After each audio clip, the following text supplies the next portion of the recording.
माँ किसके घर जाएगी?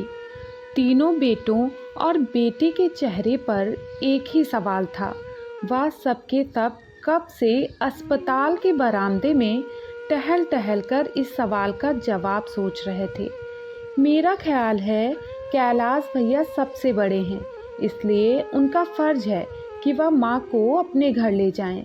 छोटी बहन प्रिया ने कहा।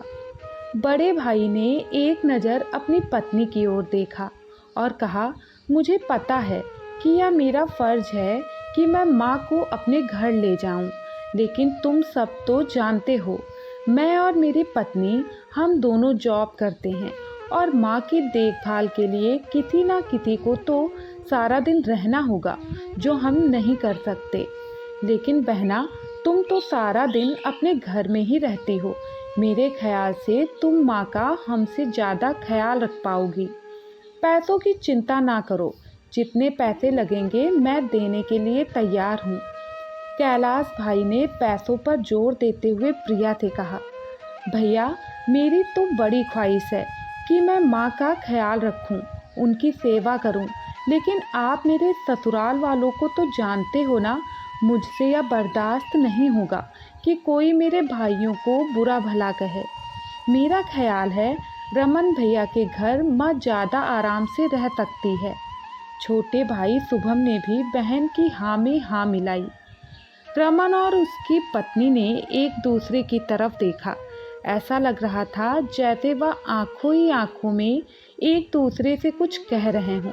उसके बाद रमन ने कहा, तुम सब तो जानते हो ना, हमारे घर में माँ का दिल नहीं लगता। वह तो हमारे घर 2 दिन से ज़्यादा रहती भी नहीं थी, तो क्या होगा? माँ को कौन रोकेगा?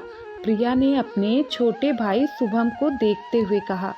अरे तुम सब मुझे तो देखो ही नहीं, मेरा तो घर भी बहुत छोटा है और वेतन भी बहुत कम है।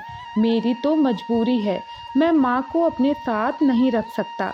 शुभम ने अपने हाथ खड़े कर दिए। तो फिर माँ किसके घर जाएगी? सब लोग इसी सोच में गुम थे। क्या आप सब वार्ड नंबर 2 की पेशेंट के रिश्तेदार हैं? नर्स ने बाहर आते हुए पूछा।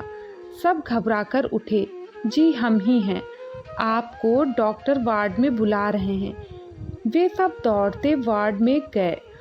आई एम सॉरी, हम आपकी माताजी को नहीं बचा सके, डॉक्टर ने कैलाश के कंधे पर हाथ रखते हुए कहा।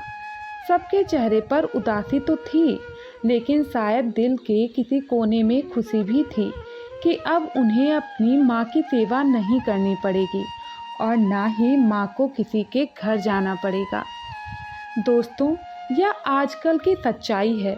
बच्चे अपने माँ बाप का त्याग, उनका संघर्ष, प्यार सब भूल जाते हैं। बुढ़ापे में उनको प्यार और स्नेह देने के बजाय उन्हें ठोकरें खाने के लिए छोड़ देते हैं, जिस वजह से कई बूढ़े माता पिता अपने जीवन के अंतिम क्षण सड़कों पर भीख मांगकर बिताते हैं। प्यारे दोस्तों, आप सबसे विनती है, बुढ़ापे में माँ बाप को सबसे ज़्यादा ज़रूरत आपकी होती है। उन्हें प्यार, इज्जत और अपनापन दें, इससे ज़्यादा उन्हें कुछ नहीं चाहिए होता। आज की कहानी यहीं पर समाप्त होती है। अगर आप लोगों को यह कहानी पसंद आई हो तो प्लीज़ वीडियो को लाइक और चैनल को सब्सक्राइब ज़रूर करें। धन्यवाद।